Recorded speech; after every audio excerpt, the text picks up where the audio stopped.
Versículos 17 al 21, ya lo tenemos ahí, lo tenemos ahí al frente.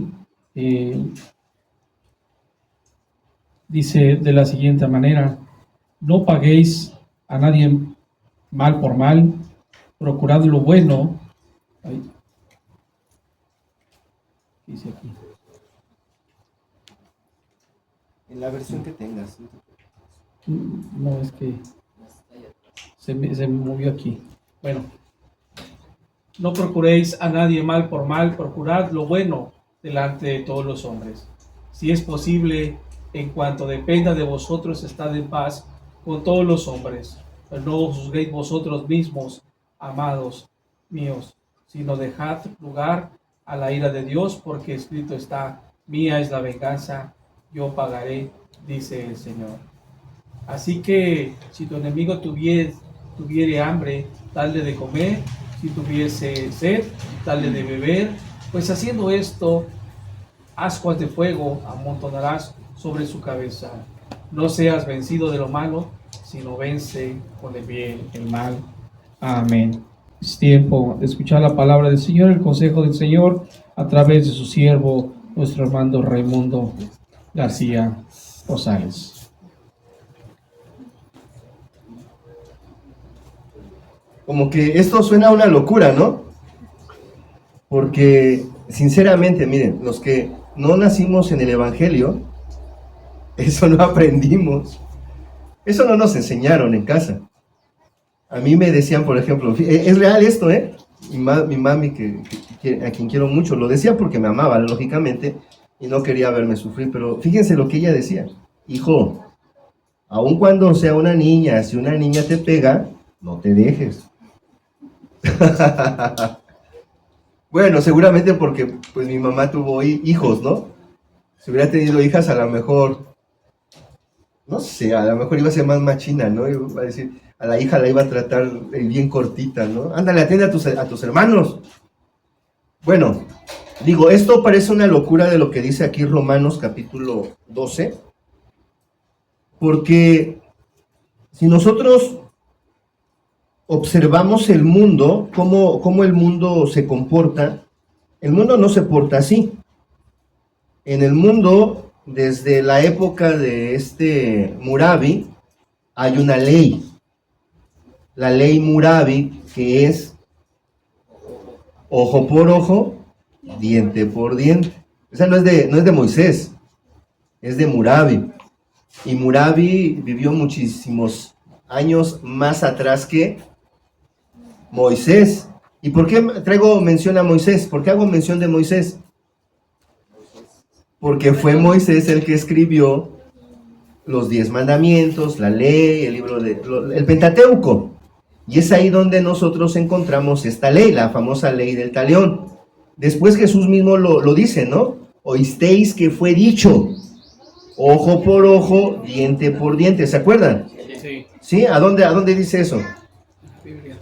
En la Biblia, bien. Dice en Mateo, ¿no? Por ahí en Mateo, ayúdenme, por ahí Sebas, capítulo 5 o 6 o 7, ¿no? Pero bueno, aquí habría alguna preguntita. Ahorita que nos ayude Sebas, ¿eh? Aquí habría una preguntita. Si Dios dice que no paguemos mal por mal y que en todo tratemos de hacer el bien. Mateo 5, 38. Ah, ok. Mateo 5, 38. Oísteis que fue dicho ojo por ojo y diente por diente, pero yo os digo, no resistáis al que es malo. Antes, a cualquiera que te hiere en la mejilla derecha, vuélvele también la otra. ¿Qué significa resistir? No ponga resistir, resistir. Ah, dice, no resistas al que es malo. No, Juanito ya lo tiene. ¿Qué es, Juanito? Aguántate. Tú aguántate. No te pongas al tú por tú con él. Porque no, o sea, tú eres decente. Tú temes a Dios. El tipo ese no, o la tipa esa no. Y ya lo demostró. O sea, no le importa agredirte ni insultarte. Y si tú te pones al tú por tú, dice aquí, ¿no? Dice, no resistáis al que es malo. Antes, a cualquiera que te hiere la mejilla derecha, vuélvele también la otra. Esto también parece una locura. O sea, ¿cómo? ¿Cómo en serio? Yo tengo que agacharme. Ah, ¿de dónde saqué eso? De nuestra cultura. O sea, quien se aguanta es un agachón, así le dicen. Eres un agachón, te aguantas. Te pueden estar diciendo de qué te vas a morir y tú ni dices nada. No seas tontito, ¿no? Ámate, hasta todos te dicen, ámate, tente un poquito de qué, de dignidad, defiéndete. ¿Sí o no? Así nos aconsejan. Eso nos lo dicen porque pues así es el mundo. Pero dense cuenta de lo que dice Dios. Dios dice todo lo contrario. Pero aquí Alfredito me va a cuestionar, de verdad, porque los jóvenes también revolucionados. Él me va a decir, a ver, Ray, pero ¿por qué en el Antiguo Testamento Dios decía, entra a ese pueblo y mata a todos y no dejes ni a las bestias? Y entonces yo le voy a decir, híjole, Alfredito, es que era el Dios del Antiguo Testamento. No le resolví nada, ¿verdad? Bueno, ¿solo será de Alfredito esa duda? Algunos más adultos lo tienen, ¿sí o no? O sea, ¿cómo es posible? Por ahí, también ahí en el segundo libro de Reyes, se habla cómo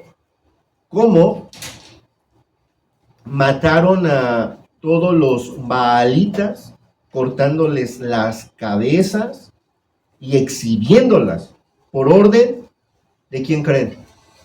De Jehová, de Dios. Entonces uno dice, a ver, espérate, Jesús dice, no paguéis mal por mal, y aquí los israelitas no se dejaban, eran bien tremendos, ¿no? El pueblo que los engañó, ¿se acuerdan? ¿No? Como los de ahí, quienes violaron a la hija de Jacob, a Dina, y cómo los hermanos de Dina se vengaron, o sea, como que la venganza. ¿Cómo es posible que Dios nos enseñe a vengarnos, no? Bueno, se los voy a resolver. El Antiguo Testamento, Dios hizo pequeña la promesa, la cerró, y solamente la concretizó en una familia. Esta familia se llama Abraham, Sara y su sobrino Lot. Esta es la familia que Dios escogió para cumplir lo que Dios le había prometido a Adán y a Eva. ¿Cuándo? Cuando Adán y Eva pecaron, ese pecado, como todos los pecados, les generó vergüenza, porque se vieron desnudos y sintieron vergüenza. Y esa vergüenza nos lleva a taparnos. Esa vergüenza llevó a Adán y a Eva a coser unas hojas para taparse. Pero esto es muy evidente, o sea, cuando algo a nosotros nos da vergüenza, ¿qué hacemos? Lo maquillamos, ¿sí o no? También los hombres, ¿no? Las imperfecciones, con Ángel Face, de Pons, además, ¿no? Me van ahí a... que nos paguen ahí una... Que se mochen con... ¿Cómo? No, al contrario, le estamos haciendo promoción. Tapa imperfecciones. Vean lo que está haciendo. Lo que nos da vergüenza, que lo tapamos. Adán y Eva, al pecar, entraron en esa vergüenza. Cuando nosotros pecamos, nos avergonzamos. Hay una conciencia que nos acusa y la tapamos, la callamos, justificamos nuestra acción como sea. Si decimos una mentira, decimos, espérate, pero fue piadosa, fue por bien. Cuando le pegamos a nuestros hijos con ira, hasta les decimos, papi, era por tu bien. aunque tú parecías el demonio ahí pegándole, ¿no? Pero justificamos nuestra agresión diciendo, es que la Biblia dice, con vara corrige a tu hijo. Y pues, los varazos, papi, ¿no? O sea, eso fue uno. Lo segundo, cuando Dios llegó al huerto, ellos se escondieron. ¿Por qué se escondieron? Porque tuvieron miedo. Entonces hay dos cosas que hace el pecado en nuestra vida y hay que grabarlo, Julio. Lo primero es que nos avergüenza y lo segundo es que causa temor. ¿Y qué hacemos nosotros? Nos tapamos y huimos de Dios. Por eso están los ateos. No pueden estar delante de Él porque su vergüenza no les permite. Increíble, ¿no? Pero ahí está. Ese problema Dios lo resolvió. ¿Cómo? Presentándose Él. Porque estos ya se habían escondido. Buscando a Adán y a Eva y diciéndoles, ¿dónde están? Salgan, vengan, ¿qué hicieron?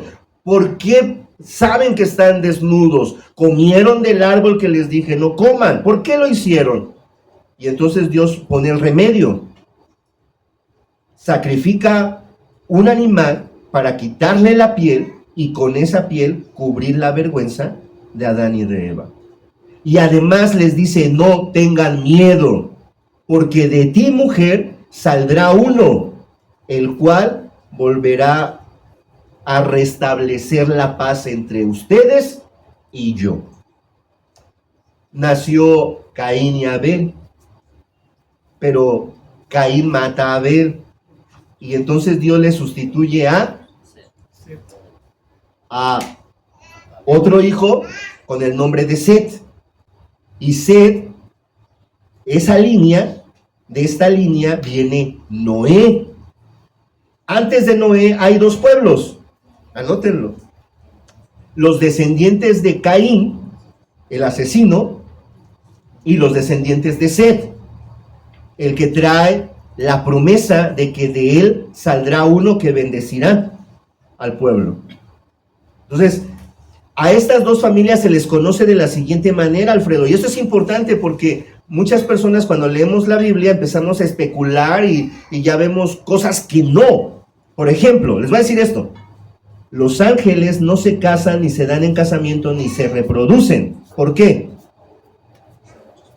Porque son asexuales, no tienen sexo y son ángeles, no son dioses.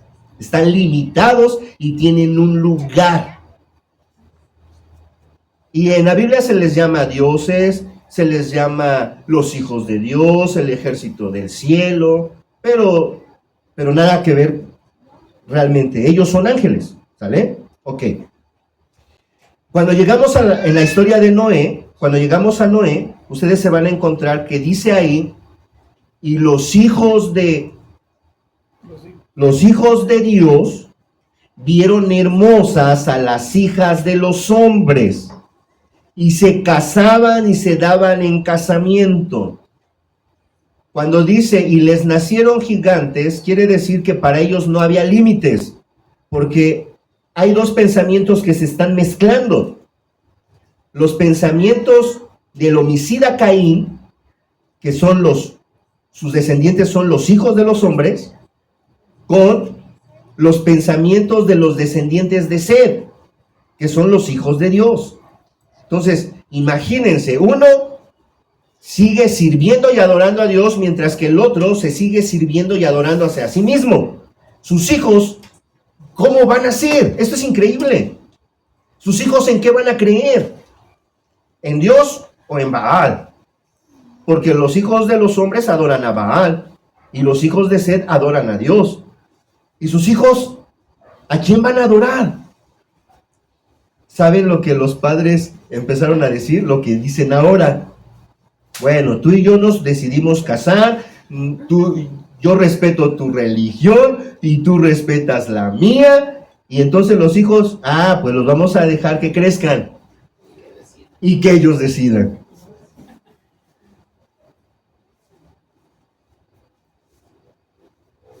se hizo un caos y la maldad aumentó.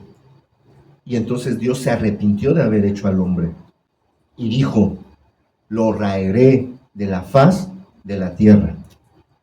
Híjole, pero se acordó de Abraham.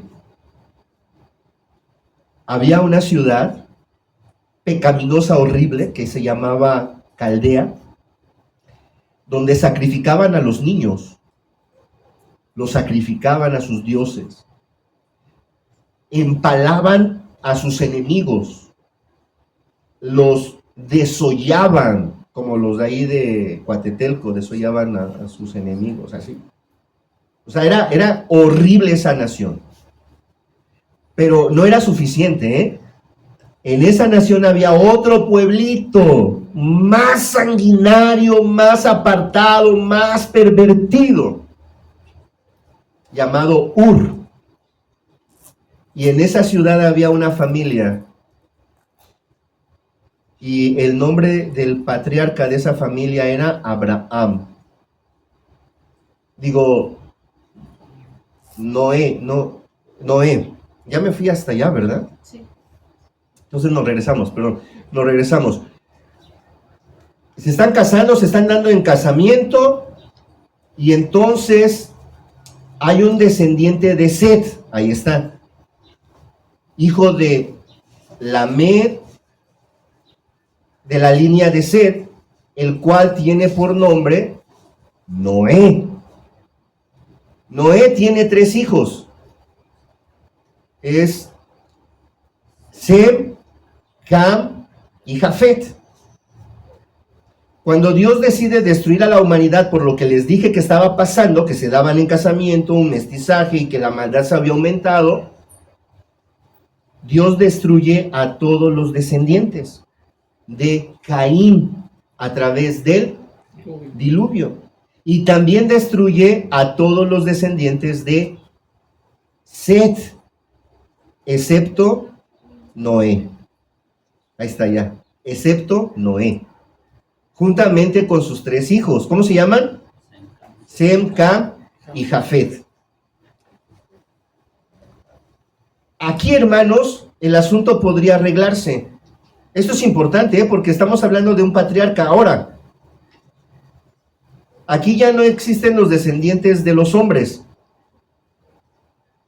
Solamente está un descendiente de los hijos de Dios y se llama Noé. Viene el diluvio, destruye todo, y entonces Noé debe de educar a sus hijos para que no se aparten de Jehová. ¿Está claro eso? Noé tiene que educar a sus hijos para que no se aparten ¿de quién? ¿Y qué hace Noé?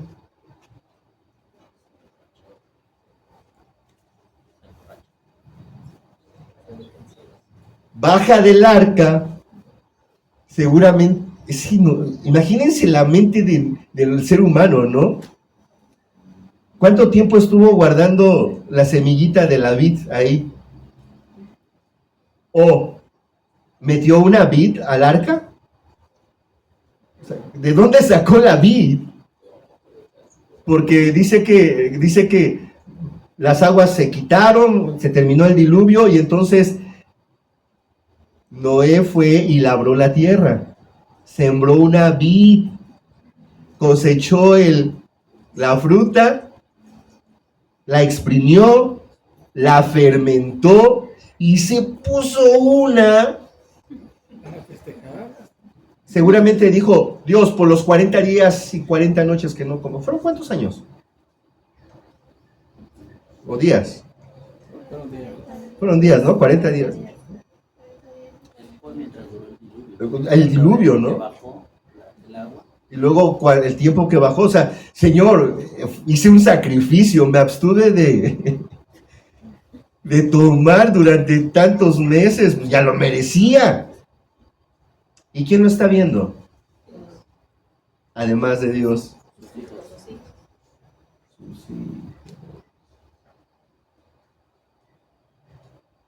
Y él, Noé, el patriarca que pudo haber arreglado ese asunto, por no ser responsable con sus hijos, volvió a meterse el problema. Y entonces Dios se da cuenta que no hay problema. ¿Qué pasó? Los 40 días del diluvio, sí, y hasta en lo que 40 días de diluvio en lo que puso el agua, y 150 días, pero se deduce que son 5 meses de 30 días. 5 meses de 30 días. Ah, pues sí, ya se había aguantado mucho el Noé. Y había crecido mucho la vida. A lo mejor si la metió al arca, ¿no? Pero pues no había sol. ¿De dónde? El punto que yo quiero que vean, hermanos, es cómo nosotros como padres tenemos en nuestras manos un regalo que Dios nos ha dado y cómo nosotros como padres los echamos a perder. Porque tenemos objetivos no bíblicos, pues. Porque tenemos objetivos humanistas, carnales, de aquí. No le preguntamos a Dios, Dios, ¿cómo quieres que sea mi hijo? ¿Qué quieres que le enseñe a mi hijo? ¿Para dónde quieres que vaya mi hijo? Lo que le enseñamos es lo que a nosotros también nos es placentero, lo que a nosotros nos satisface. Y bueno, este es el tema, porque la semana pasada, acuérdense, ¿no? De la semana pasada, de lo que hablábamos era que checáramos nuestros objetivos. ¿Qué objetivos tenemos para nuestros hijos? ¿A dónde queremos que ellos lleguen?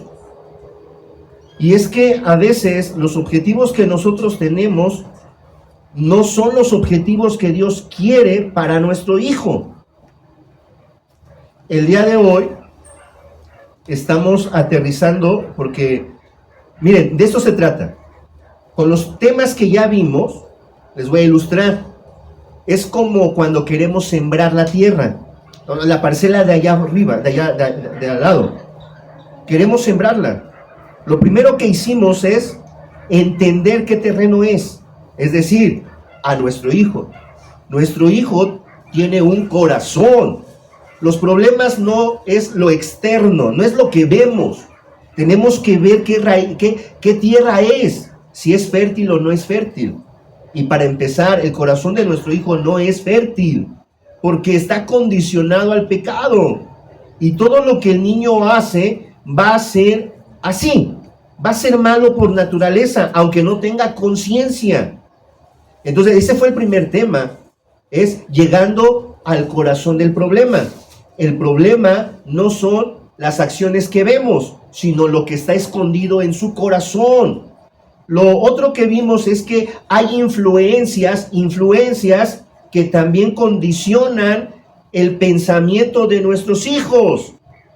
Nosotros no vamos a poder quitar esas influencias, es decir, hay semilla mala que va a llegar a nuestro terreno y esa semilla va a germinar. Y entonces tenemos que tener cuidado de esas circunstancias que también moldean a nuestros hijos. No los podemos ocultar, no los podemos encerrar, no los podemos llevar a un orfanato o a un internado donde nada más le enseñen la Biblia y a orar y nada más, y que no esté expuesto al mundo, porque allá mismo va a estar el mundo. Aprendimos entonces que frente a las influencias nosotros debemos de darles dirección. Y pusimos el ejemplo del barco, que no tiene timón y que tampoco tiene remos, pero sí tiene velas. ¿Y qué significa esto? Significa que el viento, y la Biblia lo dice, el viento sopla de donde quiere y para donde quiere, y nadie sabe de dónde viene ni a dónde va, ¿cierto o no? ¿Cómo entonces el capitán de este barco dirige su barco a donde él quiere si el viento no está soplando a la dirección que él como capitán quiere? ¿Se dan cuenta? O sea, ¿yo qué hago si veo que el amiguito de mi hijo sí es una mala influencia? Porque en el mundo lo común es no te juntes con él, porque es una mala influencia tuya. Y entonces el niño, al contrario, lo hace, más se junta con él porque no le estamos llegando al corazón. Le estamos hablando de lo externo nada más. ¿Qué debo yo de hacer? Es dirigir su corazón y explicarle que su amiguito no tiene a Cristo en su corazón. Y que él es así y se porta así porque su corazón está vacío, está hueco, está maltratado, no hay esperanza, no hay amor, no hay paz. Y por eso se porta así. Pero tú, hijo, tú sí tienes a Cristo en tu corazón, ¿o no? No amas a Dios, no respetas a Dios. ¿No te duele cómo tu amiguito se porta y cómo también se mete en problemas? Sí, papá, sí me duele. Entonces tienes que orar por él, no copiar lo que él hace. Es más, tú tienes que enseñarle lo que es correcto. Estoy dirigiendo su vela, la estoy poniendo en un lugar adecuado para que el viento que está soplando lo lleve al lugar donde yo quiero que llegue, sin forzarlo, sin lastimarlo, sin traumarlo, hablando, aconsejando y poniendo el buen ejemplo, no como el ejemplo de Noé, que fue y se emborrachó y por esa borrachera Dios maldijo a los hijos de él. ¿De veras? ¿Sale? Bueno, entonces estamos hablando de que ya conocimos la parcela. Ya entendimos que hay espinos, que hay piedras. Ya entendimos que tenemos que quitar todo aquello que no sirve para nuestra siembra. Y que tenemos que estar al pendiente porque el viento va a traer semillas que tampoco queremos que estén ahí. ¿Sale? Ahora, entonces tenemos que analizar nuestros objetivos. Los objetivos que tenemos para con nuestros hijos. Es decir, ahora vamos a ver para qué sirve la tierra. Ya está limpia, ya está bien. Ahora, ¿para qué sirve? Para cacahuate, para jícamas, para caña, para sorgo. Porque un agrónomo de verdad que va a decir, no todas las tierras sirven para lo mismo, ¿o sí? Hay tierras que dan buenos cacahuates, ¿no? Aquí ahorita me metí, está muy lodoso, se aprieta. Yo creo que ahí no sería bueno sembrar el cacahuate, pero sorgo estaría re bien, ¿no? Y caña.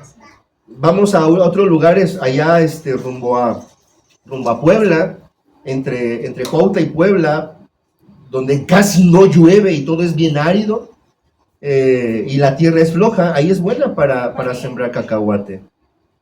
No es floja de floja, sino floja de que está suelta, ¿no? Ahí es buena. Entonces, eso lo que nos corresponde ahora como nosotros como padres es ver los objetivos que nosotros tenemos para nuestros hijos y preguntarnos si esos son los objetivos que Dios quiere para ellos. A ver, eso es importante, ¿eh? ¿Por qué? Fíjense, yo veo que mi hijo, y no es verdad, esto es un ejemplo, mi hijo no canta nada bien. Cuando canta, igual que yo. Pero yo quiero que cante como Pavarotti. Y entonces yo lo meto a una escuela de música, de canto y demás, y por más que me dicen los profesores, es que su hijo no sirve para cantar, porque no tiene ese don. Fíjense lo que yo estoy haciendo, yo estoy peleando contra Dios, porque Dios le dio a mi hijo un don, pero yo no quiero ver su don, yo quiero que él sea lo que yo quiero que sea, y eso no es dirigir a nuestros hijos correctamente. Entonces, una vez que entendemos cuál es la tierra y cómo está formada la tierra, una vez que ya vimos el corazón de nuestro hijo, ahora vamos a investigar cuáles son sus dones y sus talentos a través de sus capacidades. ¿Sale? En este análisis de nuestros objetivos, también debemos pensar en lo que les enseñamos. Por ejemplo, en nuestra lección de hoy, hay padres que llevan a sus hijos, por ejemplo, a full contact, a karate. ¿Por qué? A ver, hermanos, ¿por qué mandamos a nuestros hijos a karate? ¿Mandé? Para que se defienda. Defensa personal. Por disciplina.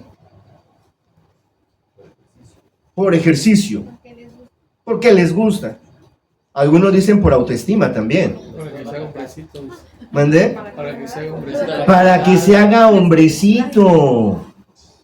La pregunta aquí es, ¿y Dios qué dice al respecto? O sea, estamos analizando nuestros objetivos. ¿Qué dice Romanos? ¿Puedes poner otra vez, hijo? ¿Qué dice Romanos?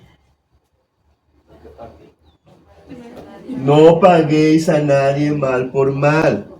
Yo meto a karate a mi hijo pensando en que se defienda efectivamente. Que sea disciplinado, que además cuando gane los torneos, él se sienta autosuficiente. Fíjense, parece, yo lo venía platicando con Lluvia, porque le decía, Lluvia, ¿está mal levantar la autoestima de nuestros hijos?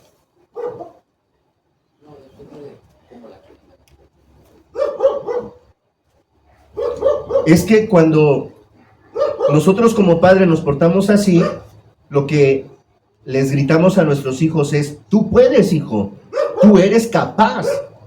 Y seguramente no está mal, pero ¿qué mensaje le estamos mandando al corazón de nuestro hijo? Tú no vas a necesitar de nadie, ni de Dios, efectivamente. Y son cosas muy, pero muy, ¿qué? Sutiles, muy sutiles. Por ejemplo, esto también es importante. Hay padres cristianos que no mandan a sus hijos a una escuela pública para que no los contaminen los muchachos que no son cristianos. ¿Pero qué creen? Si lo mandan a danza, si las mandan o los mandan a danza. Y ahí se mezclan con una cultura de una belleza secularizada, de una estética secularizada, no está Dios ahí. O sea, nosotros mismos cuidamos una cosa y terminamos descuidando otra por no hacerle caso a Dios. Pero ahí está. Entonces, tenemos que reconsiderar cómo nosotros estamos dirigiendo a nuestros hijos, porque nosotros vamos a dar cuentas aquí incluso. Hijos malagradecidos con sus padres. Pues, ¿qué hicieron esos padres? ¿O qué no hicieron esos padres? ¿Qué más sigue diciendo? Si es posible. Ajá, ok. Ahí dice, si es posible, en cuanto dependa de vosotros, estad en paz con todos los hombres. 18. Ahí viene un argumento mundano. Yo le enseño a mi hijo que no empiece ningún pleito. Pero si alguien lo empieza y lo agrede, termínalo. Y cuéntame cómo le fue a él. Se le echó la mano. ¿Qué dice aquí el 18? Si es posible, en cuanto dependa de vosotros, estad en paz con todos vosotros. ¿Se dan cuenta cómo les enseñamos desde chiquitos? Hay niños, hermanos, que le pegan a su mamá. ¡Quítate! Así, tate. No saben ni hablar y le pegan, tate. Y papá dice, ¡ay, mijito, bien machote, qué lindo! Hasta su madre se le pone. Y hasta la mamá se siente bien orgullosa porque dice, mi hijo no se va a dejar de nadie. Y saben, los panteones están llenos de valientes. Luego, 19, ahí vamos a terminar. No os venguéis vosotros mismos. En la lectura de esta semana, hay una niña, hijo, Rubén, que igual es una maestra, es maestra de español, no es maestro de español, pero es una maestra de español. Esta maestra de español la trae de carrilla a la niña. y no le pone buenas calificaciones. Y está el primer episodio, ¿no? El primer episodio es papá no cristiano. ¿Qué hace papá no cristiano? Frente a una maestra así, fea. No, pues, ¿qué harías, Carlita? Si la pones en su lugar, claro, por supuesto. No, pues sí. No, es que eso es lo que aprendemos, lo que nos han enseñado. No se va, ajá. ¿Qué haríamos ahora que somos cristianos? No os venguéis vosotros mismos. Hijo, Abrazos, no balazos. Rubén, ora a Dios por tu maestro. Ponlo en las manos de Dios. Que el Señor haga la obra en su corazón. Y tú trata de mantenerte al margen. No le des motivos. Y si la situación se pone más grave, pues es sencillo, ¿no? Pues lo cambio de escuela y ya. Debo enseñarle a mi hijo que no debe de vengarse él, de no guardar rencor en su corazón, porque nosotros creemos en un Dios vivo y verdadero, que no dará por inocente al culpable, y Él todo lo ve, todo lo ve, todo lo ve. Una vez estaban golpeando a uno de nuestros amigos allá en China, en Corea. ¿Cómo se llama? Esteban. Y el que lo estaba golpeando era un comandante y lo golpeaba, pero lo golpeaba porque el comandante le decía fuma, fuma. Y él decía, no, soy cristiano. ¡Ah! Fuma. No, soy cristiano, y lo golpeaba, y lo golpeaba. O sea, él tenía ganas de hacer algo, pero se aguantó. Se aguantó hasta el final. Al final, el comandante dijo, respeten a Esteban, respeten a Esteban porque realmente es cristiano. Y se fue.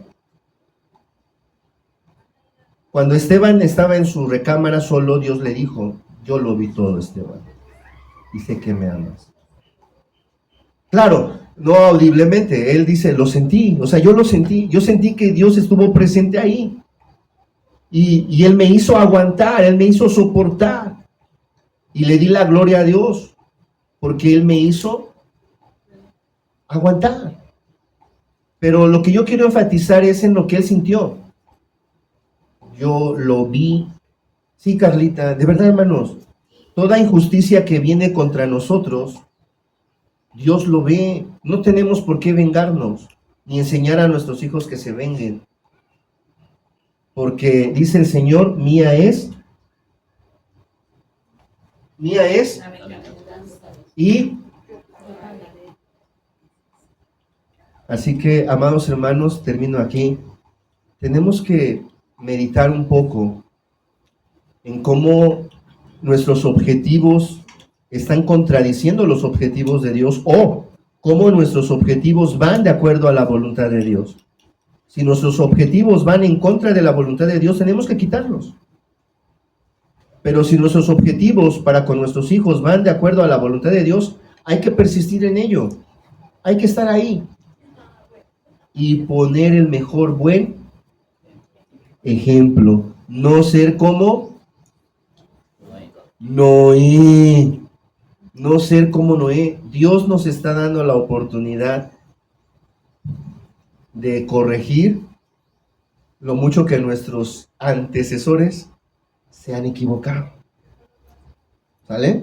O sea, yo ya estoy traumado. Ya me traumaron. Dios ya me destraumó. Bueno. Yo no quiero eso para mi hijo, ¿sí? Oigamos el consejo de Dios entonces. Y analicemos lo que estamos haciendo con ellos. ¿Vale? Vamos a orar. Padre, ayúdanos, Señor, en esta tarea de padres.